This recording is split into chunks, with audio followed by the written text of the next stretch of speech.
Voilà, donc nous allons continuer avec notre enseignement. Certainement, tu as été connecté, à cause encore une fois de plus pour les soucis techniques, nous avons été coupés. Il est question pour nous de recommencer. On te donne un petit temps. Si tu es encore là, ne te fatigue pas.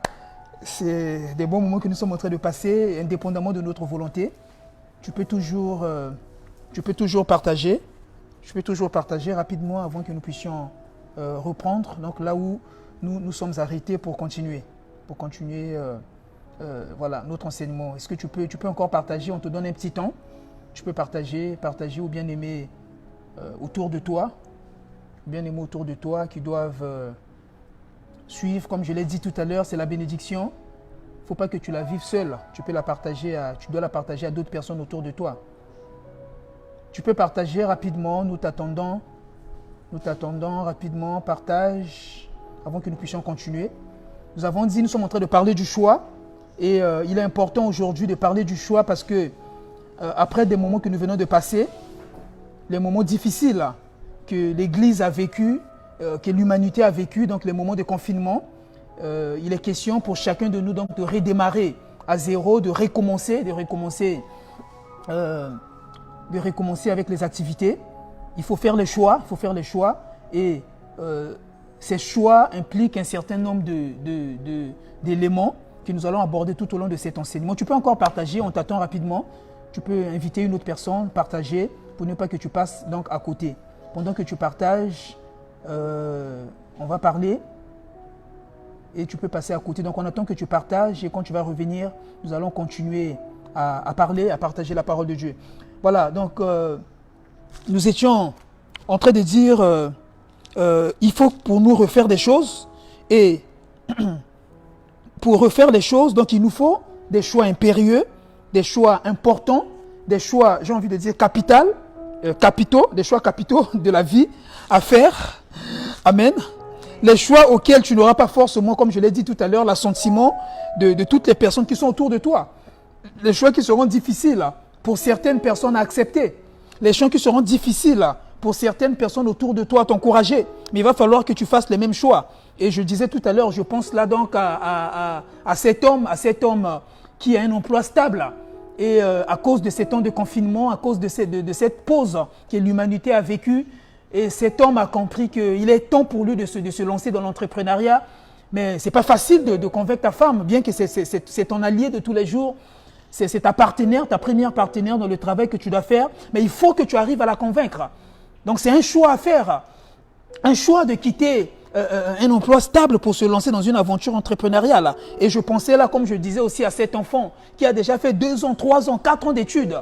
Mais il se rend compte que la filière à laquelle il se retrouve, qui a été certainement imposée par ses parents, ne répond plus donc à ses aspirations. Et il faut qu'il fasse un choix, il faut qu'il arrive à convaincre ses parents. Ce n'est pas des choses faciles. Et je disais tout à l'heure, donc quand nous parlons des choix, nous faisons allusion à cette capacité donnée à l'homme de trancher face à plusieurs options. Le choix, c'est une capacité qui est donnée à l'homme de trancher face à plusieurs options. Tu te présentes face à beaucoup d'options, il faut que tu tranches. C'est ça le choix. Il faut que tu choisisses soit aller à gauche, soit aller à droite. Le choix, c'est l'action de prendre une chose de préférence au détriment des autres. Quand tu vas choisir, tout le monde ne va pas t'apprécier, tout le monde ne va pas t'acclamer. Il y en a certains qui penseront que tu as pris parti pour eux. Ils vont acclamer, mais d'autres penseront que tu as pris parti contre eux et ils ne vont pas t'acclamer. Mais il va falloir que tu fasses quand même un choix. C'est important. Et quand nous parlons des choix, ça peut être le choix orienté sur la foi, comme je disais tout à l'heure. C'est-à-dire le choix de choisir sa profession de foi. Le choix de choisir quel Dieu suivre. Je voudrais dire à une personne ce soir, devenir chrétien n'est pas le fruit d'un hasard. Devenir chrétien n'est pas donné à tout le monde. Ce n'est pas quelque chose qui est issu d'une génération spontanée. Tu te lèves comme ça, tu dis que je deviens chrétien. Non, il y a un choix à faire. Il faut choisir. Il faut accepter. Voilà pourquoi la Bible dit à tous ceux qui l'ont reçu, il leur a donné le pouvoir. Il faut accepter, il faut recevoir. Il faut faire un choix. Ouais. Parlons du choix spirituel, quand vous lirez dans Deutéronome chapitre 30, le verset 15, vous verrez comment est-ce que Dieu donne aux enfants d'Israël un choix spirituel. Il demande aux enfants d'Israël de faire un choix. Il leur dit, je mets devant vous la vie et la mort, le bien et le mal. Mais choisissez la vie. Si vous voulez vivre longtemps, c'est à vous de choisir la vie. Oui. Et toujours en ce qui concerne le choix spirituel, vous lirez dans Jean chapitre 6, le verset 68. Vous verrez alors que beaucoup de gens venaient de quitter Jésus parce qu'il venait de tenir un discours qui était choquant pour certains, qui était blessant pour certains. Beaucoup de disciples l'ont quitté. Jésus se tournant, il voit, il y avait une bande de disciples qui étaient là. Il pose la question, mais vous, pourquoi vous ne vous partez pas? Et la Bible dit, c'est Pierre qui prend la parole au premier, il dit, mais à qui irions-nous, toi qui as les paroles de vie? Eux, ils ont fait un choix. Donc pour devenir chrétien, c'est un problème de choix. Il faut faire un choix, soit de devenir chrétien, soit de ne pas le devenir. Le choix peut être un choix de carrière. Vous lirez dans Genèse chapitre 13, vous verrez, alors que Lot, le neveu d'Abraham, il devait se séparer donc avec son frère Abraham, il a fallu que chacun fasse son choix.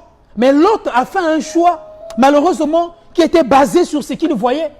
Il n'a pas tenu compte donc des éléments que nous allons aborder tout au long de cet enseignement. Il n'a pas tenu compte de ces éléments.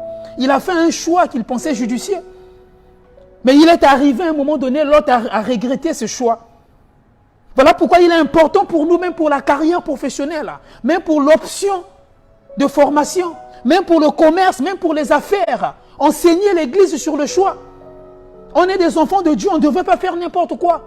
On ne devrait pas faire les options que nous voulons faire. Vous voyez, aujourd'hui, tout le monde veut se jeter maintenant à faire la comptabilité, à faire l'ingénierie financière. Parce que les options, semble-t-il, là où il y a l'argent, il y a des avantages, il y a des primes, autres et tout. Mais qu'est-ce qui te fait croire que c'est là où Dieu te veut? Il faut choisir la bonne part. La bonne part, c'est la part que Dieu te veut. La bonne part, c'est être à l'endroit que Dieu te veut. Et le troisième choix auquel que moi je trouve important, c'est le choix du conjoint ou de la conjointe, le choix de son mari ou de sa femme. Il a fallu à Jacob de faire un choix décisif pour la femme de sa vie. C'est lui de choisir entre Léa et Rachel. Vous lirez dans Genèse chapitre 29, le verset 15 à 18. La Bible commence par vanter les mérites, les beautés de ces deux femmes. J'imagine pour Jacob, le choix était difficile. La Bible commence à parler d'abord de la figure, des yeux de Léa. Et la Bible dira, Rachel de son côté, elle avait une belle taille. Et Jacob a fait son choix. Je voudrais dire à une personne qui me suit maintenant, toi qui aspires au mariage, rassure-toi que cet enseignement est important pour toi. Parce que les trois choix que moi je viens de citer, le choix du Dieu auquel tu dois suivre, le choix de ta carrière, le choix de la femme de ta vie, ce sont les choix les plus importants de la vie. Parce que si tu rates le choix de ta carrière, tu as raté toute ta vie. Si tu rates le choix de ta femme, tu as raté le choix de ta vie, tu as raté toute ta vie. Tu peux avoir une bonne femme, avoir une belle carrière professionnelle, mais si tu rates le choix de ta profession de foi, tu as tapé à côté. Ce sont des choix impérieux, des choix importants auxquels nous devions enseigner l'Église. J'en connais des gens qui ont des ministères qui trébuchent aujourd'hui parce que hier, ils ont fait des mauvais choix maritaux. C'est des personnes qui se retrouvent dans leur maison avec des Jézabel. D'autres se retrouvent dans leur maison avec des Akab qui ont emmené la prostitution à la maison, qui ont emmené des statues à la maison. Parce qu'ils ont fait des mauvais choix. J'en connais des gens aujourd'hui qui ont reçu Jésus-Christ comme étant Seigneur et Sauveur, mais ils ont même perdu la vie à cause des mauvais choix qu'ils ont fait dans leur carrière professionnelle. Voilà pourquoi il est important pour nous de parler du choix. Et je voudrais dire ce soir, le choix dont nous voulons parler, dont la Bible fait état, c'est un choix qui a les caractéristiques. Le choix, premièrement, est une faculté que seuls les hommes possèdent. Un animal agit par instinct, il n'a pas la conscience. Or, le choix, c'est quand tu réfléchis, tu as conscience et tu décides. Donc, le choix est une faculté qui est dotée proprement aux hommes. La deuxième caractéristique du choix dont nous sommes en train de parler, c'est que on parle du choix seulement quand il y a plusieurs options à faire. C'est de là qu'est issue la phrase « l'embarras de choix ». Donc, quand tu as une seule option, tu n'as pas de choix à faire. On parle de choix quand une personne se retrouve face à plusieurs destinées devant sa vie et que cette personne doit choisir une destinée qui est importante dans sa vie. C'est ça, le choix. Une autre caractéristique du choix, je reviendrai sur ces caractéristiques au fur et à mesure, peut-être pas aujourd'hui, peut-être prochainement, en tenant compte du temps que nous avons. Une autre caractéristique, donc la troisième, du choix, c'est que le choix exige 4 éléments essentiels. Il y a 4 éléments essentiels pour le choix. Pour qu'un choix soit le meilleur. Un choix soit la bonne part telle que Jésus a parlé pour Marie. Premièrement, le choix exige la lucidité. Pour faire un choix, tu as besoin d'être lucide. Tu as besoin de comprendre ce que tu es en train de choisir. Voilà pourquoi si vous repartez dans le livre de Genèse que nous venons enfin, on n'a pas lu, mais je vous ai donné les références dans Genèse chapitre 13. Avant que Lot choisisse, Lot a pris le temps de regarder. La Bible dit qu'il a vu les plaines avant que Sodome et Gomorrhe soient détruites. Quand il a vu des plaines pour lui, il s'est dit que c'était un endroit accueillant, un endroit productif. Il a vu, c'est en toute lucidité qu'il a décidé. Je voudrais dire à une personne, tu veux choisir un emploi, tu veux choisir une femme pour la vie, tu veux choisir un pays où tu dois t'installer, tu veux choisir une ville où tu dois t'installer, mais tu as besoin d'être lucide. Tu ne devrais pas choisir parce qu'une personne t'a poussé à choisir. Vous voyez, même en droit, on parle des manœuvres dolosives dans le contrat. Vous voyez, quand on veut signer un contrat, on veut donner sa part dans un contrat et que tu as été manipulé, en droit, on qualifie ça par les manœuvres dolosives parce que le choix d'être lucide, on doit le faire en âme et conscience. Et en ce qui concerne les 4 éléments, le deuxième élément, c'est que le choix exige la compréhension. Tu dois avoir la compréhension sur le choix que tu veux faire. Tu dois comprendre au fait pourquoi tu dois faire ce choix. Pourquoi tu dois décider pour tel ou tel autre choix. Ce n'est pas parce que cette femme a une belle démarche que tu dois la choisir. Ce n'est pas une bonne compréhension. Ce n'est pas parce que cette femme parle bien, qu'elle te charme au téléphone quand tu l'appelles, qu'elle est une bonne femme. Il faut avoir la compréhension avant de faire le choix. Un autre élément, car parmi les 4 éléments essentiels, c'est que le choix exige la connaissance. C'est de ce sens que la Bible dit « Mon peuple périt parce qu'il manque de connaissance ». Beaucoup de gens ont fait des choix dans la vie. Ils les regrettent aujourd'hui parce qu'ils n'ont pas eu la connaissance. Tu ne peux pas connaître quelqu'un à midi et à 18h, tu lui fais déjà un message pour lui dire que je l'aime, je t'aime.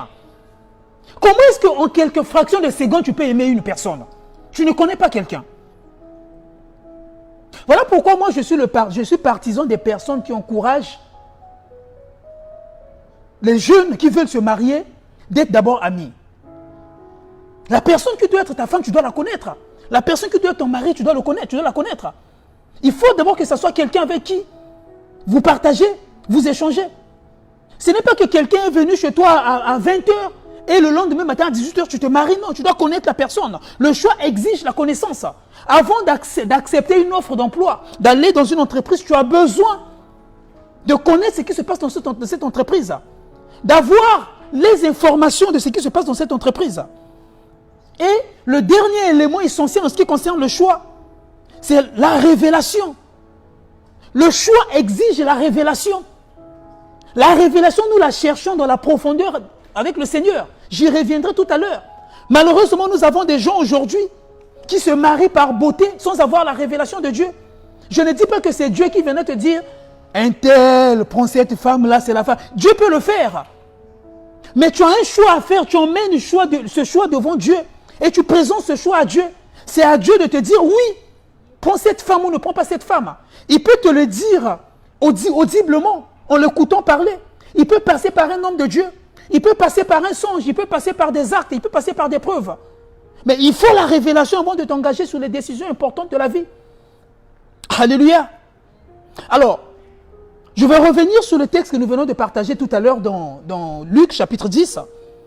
Je voudrais revenir sur la situation de Marie et Marthe rapidement. Je crois que je n'aurai pas le temps de tout aborder. Je reviendrai la semaine prochaine. Alors, selon certains auteurs, ce qu'on doit retenir, c'est que Marthe devait être soit une veuve ou l'aînée de la famille. Mais la deuxième option semble être la plus plausible. Être l'aînée de la famille. À telle enseigne que c'est elle qui s'occupait donc de toutes les tâches de la famille, de toutes les tâches de la maison. Ce récit nous relève 2 personnes distinctes, 2 types de personnes différents dans ce récit, 2 types de personnes différents. D'un côté, nous avons une Marthe active, productive et visible. Elle fait des choses que tout le monde voit. Elle fait des choses que tout le monde apprécie. Elle fait des choses que tout le monde encourage. Ses choix sont visibles. Ses choix, tout le monde voit. C'est quelqu'un s'occupant des tâches importantes visiblement. Elle fait des fonctions régaliennes de la maison. C'est quelqu'un qui est le pilier de la maison. Vous savez que nous avons des gens comme ça dans notre société, même à l'église. Quand une Marthe n'est pas là, on sent que Marthe n'est pas là. Vous pouvez venir comme ça là, on se rend compte que telle lumière n'est pas allumée parce que Marthe n'est pas là. Parce que cette personne, elle a cette responsabilité de gérer la maison. De l'autre côté, nous avons une Marie. Elle est peu bavarde, moins connue, mais elle est précise dans ses tâches. Alors, une vérité à retenir rapidement, c'est que tu peux être Marthe. C'est possible que tu sois Marthe. Marthe, c'est quelqu'un qui est sincèrement actif pour Dieu. C'est quelqu'un qui est engagé pour les intérêts du royaume. Dieu peut même laisser Marthe faire son œuvre. Il peut même encourager Marthe à faire son œuvre. Avec tout le bruit possible. Avec tous les titres possibles. Marthe peut s'appeler un archibishop dans une église. Peut s'appeler un prophète des nations. Peut s'appeler, je ne sais pas, un apôtre, je ne sais pas, international. Peut s'appeler un artiste international. Mais seulement, sincèrement, Marthe aussi peut passer à côté de l'essentiel. Ça paraît paradoxal. Je ne voudrais pas décourager des personnes qui font bien dans la maison de Dieu. Mais je voudrais dire à une personne ce soir, être actif dans la maison de Dieu est bien, est important. Mais tu peux être actif dans la maison de Dieu et passer à côté de l'essentiel. L'essentiel, c'est le choix à faire. Au-delà de l'endroit où les gens te voient, au-delà de l'endroit où les gens t'apprécient. Écoute-moi bien ce soir. Puisque l'essentiel ne se trouve pas dans le service que tu fais. L'essentiel, ce n'est pas parce que tu prêches les gens, ce n'est pas ça l'essentiel. L'essentiel, ce n'est pas parce que tu viens chanter, parce que tu fais le protocole, parce que tu fais ceci, tu fais cela. L'essentiel, ce n'est pas parce que tu donnes ta dîme qui est grosse. L'essentiel, ce n'est pas parce que tu donnes ton offrande tous les dimanches. Mais l'essentiel, c'est quelque chose qui se trouve dans la communion avec Dieu. Et cette communion a lieu assis au pied de Jésus. La Bible à moi me dit, pendant que Marthe s'employait à la cuisine, Marie était assise au pied de Jésus. Je vais terminer mon intervention ce soir sur cette expression. Vous voyez, être assis, c'est cette position qui montre notre stabilité. Quand on est assis, ça veut dire que tu es stable. La position assise, c'est une position de stabilité. Tu ne bouges pas. À moins que la chaise sur laquelle tu es assise soit une chaise qui n'est pas en bon état. Mais sinon, quand tu es assis, c'est difficile que tu tombes. C'est là où on fait la bonne part. On ne peut pas faire la bonne part debout. On fait la bonne part en étant assis. Être assis,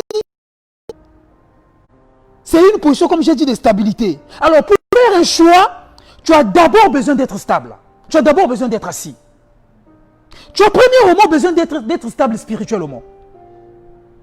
Tu ne peux pas faire un choix quand tu es encore douteux de tes capacités spirituelles. Toi-même, tu es conscient que tu as un travail à faire spirituellement. Bon, tu te permets d'aller prendre l'enfant d'autrui pour en faire ta femme. Est-ce que tu auras là, parce que tu es le pasteur de la maison, est-ce que tu auras là, toi-même tu as du mal à méditer la parole de Dieu. Tu n'arrives pas à méditer la parole de Dieu. Méditer la parole de Dieu, c'est une corvée pour toi. Tu préfères passer ton temps derrière Netflix, derrière les films de 13 heures de TF1, toute la journée, au lieu de méditer la parole de Dieu. Est-ce que tu auras la capacité de modeler cette femme que tu veux faire ton épouse? Donc, pour faire un choix, tu as premièrement besoin d'être assis spirituellement. Voilà pourquoi moi j'ai horreur de ces gens-là. Tu es conscient que la personne que tu veux prendre en mariage, c'est quelqu'un qui n'est pas encore assise sur les choses de Dieu. Cette femme vient à l'église parce que tu lui as dit que moi je vais t'épouser. Cette personne est encore instable spirituellement, mais toi tu veux la prendre en mariage. Puisque tu penses que l'âge avance, le mari ne vient pas à l'église, les frères ne font pas aussi les pss. Alors tu t'encourages à aller prendre un païen, que la Bible appelle par un homme animal, tu emmènes dans la maison de Dieu dans l'espoir que c'est toi qui vas le transformer. Bon, toi-même déjà, Dieu a du mal à te transformer. Comment est-ce que toi-même tu vas arriver à transformer une personne? Même quand tu veux choisir une profession, Tu as besoin d'entrer dans le secret. Prier. Tu as fini tes études, tu as une licence en droit, tu as une maîtrise en droit. Mais qui t'a dit que tu dois être un avocat? Parce que non, les avocats gagnent beaucoup d'argent avec tes procès et autres et tout. Tu peux devenir un avocat, mais tu gagnes seulement les procès de 200 000 francs. Et pourtant, tu es un avocat. Donc, le choix exige d'abord être assis. Être assis, c'est une position de stabilité. Premièrement, tu dois être stable spirituellement. Quand tu penses, faut jamais, je voulais dire à une personne calmement ce soir, il ne faut jamais choisir quelque chose quand tu es conscient que à ce moment-là, ta relation avec Dieu n'est pas au bon fixe. Il ne faut jamais prendre une décision. Il ne faut jamais faire un choix. Quand tu penses que ta vie, ça arrive, hein, des moments où tu sens que là, vraiment, j'ai baissé. Ce n'est pas forcément parce que tu as péché, ce n'est pas forcément parce que tu as... Non, mais ça arrive. La vie spirituelle devient pour toi comme un fardeau, comme une corvée. Ne fais pas un choix. Parce que spirituellement, tu n'es pas stable. Deuxièmement, être assis veut simplement dire la stabilité émotionnelle. Tu ne devrais pas faire un choix parce que tu es bousculé dans tes émotions. Moi, je connais des gens qui se sont mariés. Malheureusement, pour pendant que j'en parle, j'en pense même, il y a certains noms qui me viennent à l'esprit. Qui se sont précipités, j'ai envie de dire, dans l'abîme du mariage. J'appelle ça abîme. Et aujourd'hui, ils sont divorcés simplement parce qu'ils voulaient montrer à X ou Y que moi aussi, je peux me marier. Parce que quelqu'un t'a fiancé pendant une année après, la personne t'abandonne pour une autre personne. Toi, tu veux prouver à cette personne que moi, je vais me marier. Frère, sœur, tu n'es pas encore stable émotionnellement. Donc, ne fais pas un choix, ne t'engage pas. Quand tu n'es pas sûr de tes émotions, ne décide pas, ne fais pas un choix. Moi, je connais des gens qui ont quitté des emplois. J'avais un ami comme ça. Il a fait un mauvais travail, on le blâme au travail et tout. Il s'est décidé, non, je vais démissionner, je vais rendre ma démission. De toute façon, je suis jeune, je suis intelligent et tout. Je peux aller travailler ailleurs. Il fait une lettre de démission, c'est venu, tout le monde a pris. Aujourd'hui, il ne travaille pas. Alors, il est devenu entrepreneur. Entrepreneur des circonstances. Est-ce que Dieu t'a dit que tu devais être entrepreneur?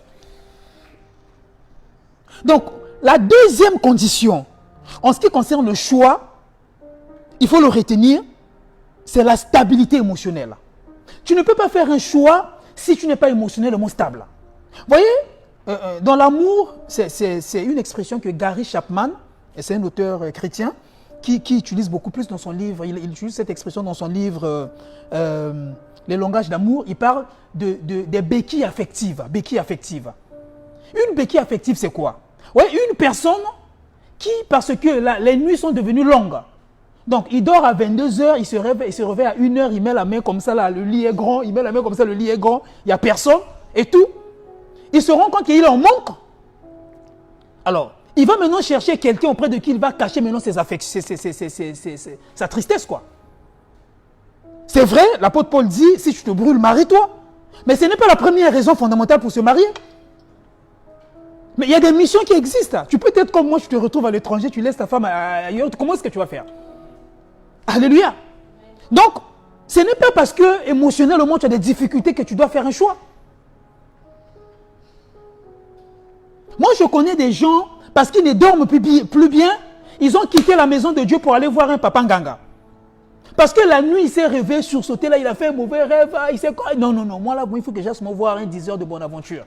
Des gens qui vont des maisons de maisons, je parle de maisons, l'église, hein, l'église des prophètes en prophètes. Il a entendu là-bas, non, il y a un prophète là-bas. Il voit tout. L'homme qui voit tout, c'est son nom. Et la personne va courir là-bas pour aller. Émotionnellement instable. Émotionnellement instable. Alléluia. Donc, faire un choix exige d'être assis. Premièrement. Et tu es assis, comme je l'ai dit, spirituellement. Tu es assis émotionnellement. Ne prends aucune décision quand tu sais que tes émotions ne sont pas stables. Quand je parle des émotions, je fais allusion aux sentiments. Émotions, sentiments, pour moi, je pense ça comme la même chose. Ne prends aucune décision.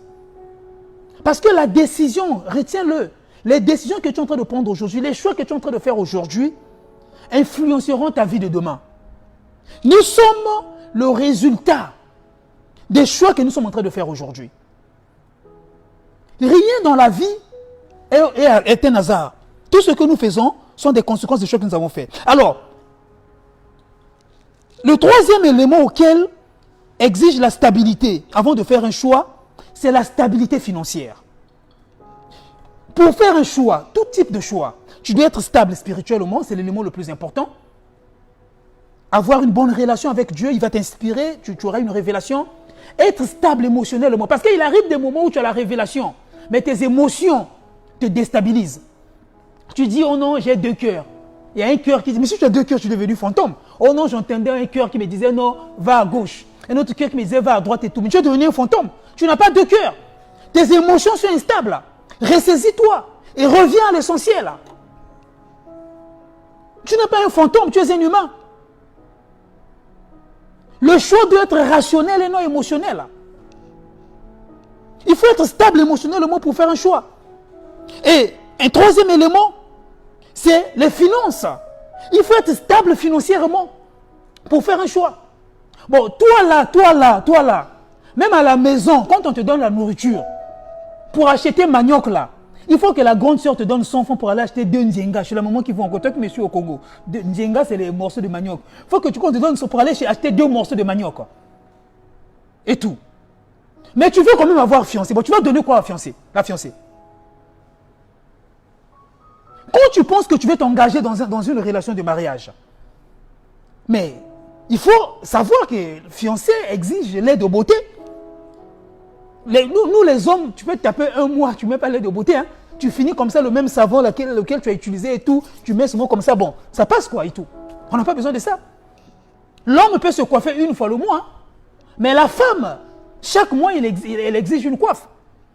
Moi, il y a des choses que je ne comprends pas. Je me rappelle, j'espère que ma femme ne me tiendra pas rigueur. Une fois, on avait un mariage auquel nous avons été invités et tout. Elle me dit non, pour tel mariage, j'ai besoin d'acheter une nouvelle chaussure et tout. Je ne comprenais rien. Quand je rentre dans la chambre, je vois des chaussures. Oh, mais je ne comprends pas. Tu veux une nouvelle chaussure? Oui. Mais ça, ce n'est pas une chaussure, ça. Ça ne te va pas? Oh non, mais j'ai déjà porté ça à l'autre mariage là-bas. Et moi, j'ai dit, oh, femme. Alléluia. Donc, vous comprenez que, même dans l'entrepreneuriat, tu peux avoir la révélation. Tu peux être stable, tu fais un choix rationnel. Mais pour te lancer dans l'entrepreneuriat, tu dois avoir les finances. Les projets ne suffisent pas pour devenir un PDG. Tu peux être un PDG en papier, seulement sur papier. Tu as les récépissés, tu as le RCCM, comme au Congo on parle du NU. Tu as le numéro unique de matricule, je ne sais pas comment. NU, c'est ça, non? NU. Numéro immatricule unique, c'est ça. Tu en as. Tu as tous les papiers, tu te balades avec ça. Non, moi j'ai une entreprise, PDG en papier. Parce que financièrement, tu es instable. Alléluia. Moi j'ai entendu une personne me dire, non, je vais quitter cet emploi et tout, parce que Dieu m'appelle dans l'entrepreneuriat et tout. Bon, toi tu vas commencer l'entrepreneuriat, est-ce que tu as l'argent pour aller commencer cet entrepreneuriat? J'ai dit à cette personne-là, s'il te plaît, tu peux être PDG demain. Mais tu dois travailler parce que tu dois te faire des économies. C'est avec cet argent. Oh non, moi Dieu m'a jamais dit que je dois travailler derrière quelqu'un et tout. Mais oui, tu peux travailler derrière quelqu'un, mais c'est à quel moment? Il y a un problème de temps. Pour commencer ton entreprise, il faut que tu aies de l'argent. Toi, tu crois que nous, frère, nous, on n'est pas aux États-Unis, on cherche des génies comme ça pour financer les projets. Même si on veut financer ton projet parce que tu es génie, sache-le qu'on aura forcément besoin que tu apportes quelque chose. On te demandera qu'est-ce que tu as entre tes mains, est-ce que tu as l'argent? Donc ne fais pas un choix si tu es instable spirituellement, si tu es instable émotionnellement et si tu es instable financièrement. J'y reviendrai prochainement. Alors, donc ce qu'il faut retenir, c'est que le bon choix exige la stabilité. La stabilité spirituelle, la stabilité émotionnelle, la stabilité financière. La Bible dit dans Luc chapitre 10, Marie, non seulement qu'elle était assise, mais elle n'était pas assise n'importe où, elle était assise au pied de Jésus. La Bible dit au pied de Jésus. Alors, cette expression exprime la position humble et attentive du disciple à l'égard de son maître. C'est là où on apprend. Être assis au pied de Jésus, c'est t'inscrire dans une école. Écoutez ce que la Bible dit de Paul. La Bible dit, Paul a appris au pied de Gamaliel, le célèbre Gamaliel. Donc quand on dit que quelqu'un a appris au pied, ça veut dire que la personne était à son école, la personne apprenait. Autrement dit, en voulant choisir la bonne part, il a fallu à Marie de s'asseoir, mais pas n'importe où, de s'asseoir au pied de Jésus. Parce que c'est là où nous avons la révélation. C'est là où nous trouvons l'essentiel. C'est là où Dieu nous parle, au pied de Jésus. On vient humblement, on s'inscrit dans son école. Vous savez, la meilleure école, c'est l'école de Jésus-Christ. C'est l'école où tu n'auras pas un enseignant qui te dira, assois-toi, écris écris là. Non. Écris non. Ne. C'est pas cette école. C'est cette école où c'est Jésus qui te fait frotter aux expériences de la vie. Tu as besoin d'apprendre dans cette école. Je voudrais encourager une personne alors que je m'en vais terminer ce message. Cette première partie, je reviendrai le mercredi prochain. Je m'en vais encourager une personne. Toi qui veux faire un choix, tu as besoin d'être assis. Mais pas n'importe où, être assis au pied de Jésus. Tu as un choix à faire. Il est plus que temps pour toi de repartir dans la présence de Dieu. Vous savez, on peut faire des choix auxquels les hommes vont nous encourager. Mais si nous n'avons pas l'approbation de Dieu, nous n'allons pas réussir. La meilleure réussite dans un choix, dans une décision, dans une initiative, dans une option, c'est quand nous la faisons avec Dieu. La Bible n'a pas dit que tu feras des exploits ailleurs. La Bible dit, avec Dieu, nous ferons des exploits. C'est avec lui que nous ferons des exploits. Il est question que l'Église puisse revenir au pied de Christ.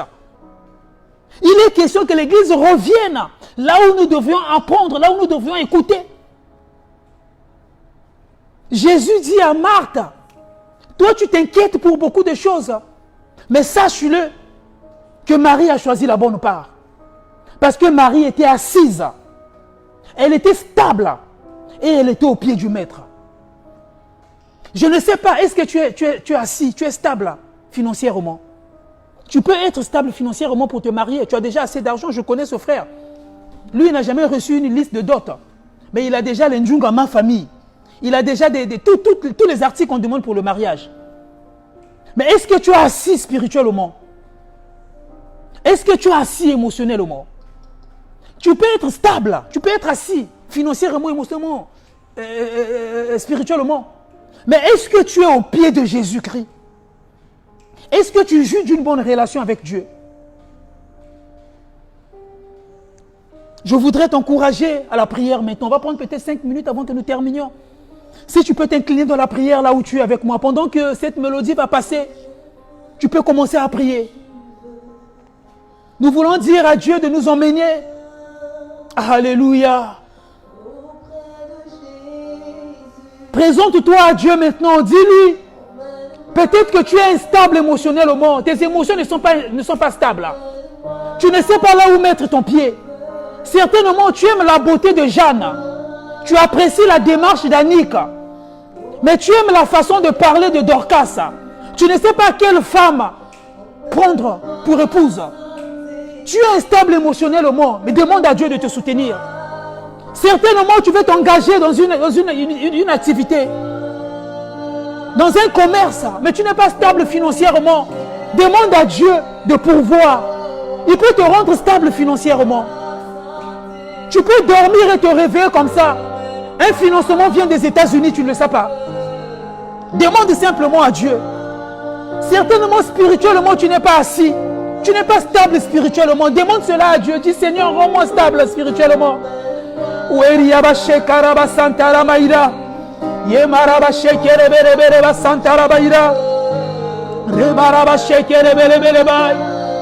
Demande à Dieu, rends-moi stable ce soir. Je vais être assis avant de m'engager dans cette activité. Je vais être stable avant de me lancer dans cette affaire. Je ne veux pas faire un choix aujourd'hui, lequel je regretterai demain. Mais je veux faire un choix qui va porter, un choix qui va me réjouir toute ma vie. J'ai besoin de toi. Aide-moi ce soir, Emmanuel.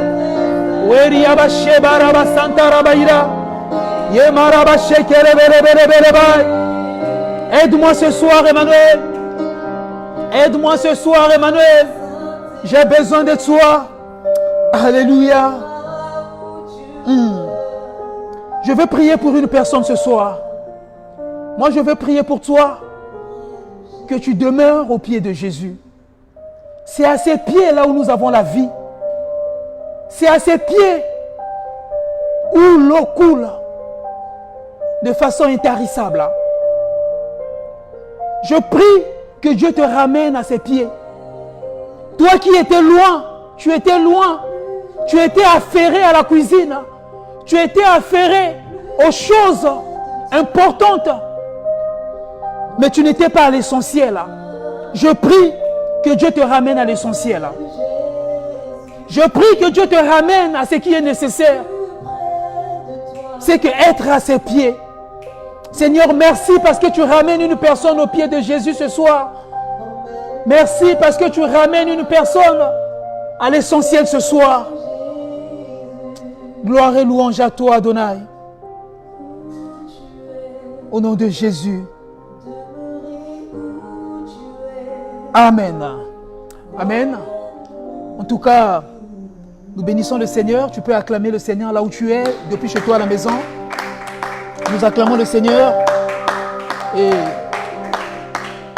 merci d'avoir partagé ces moments avec nous. Merci d'avoir partagé ces moments avec nous. Nous vous donnons rendez-vous donc pour la semaine prochaine. Le mercredi prochain, nous allons continuer avec le thème que nous sommes en train d'aborder, choisir la bonne part.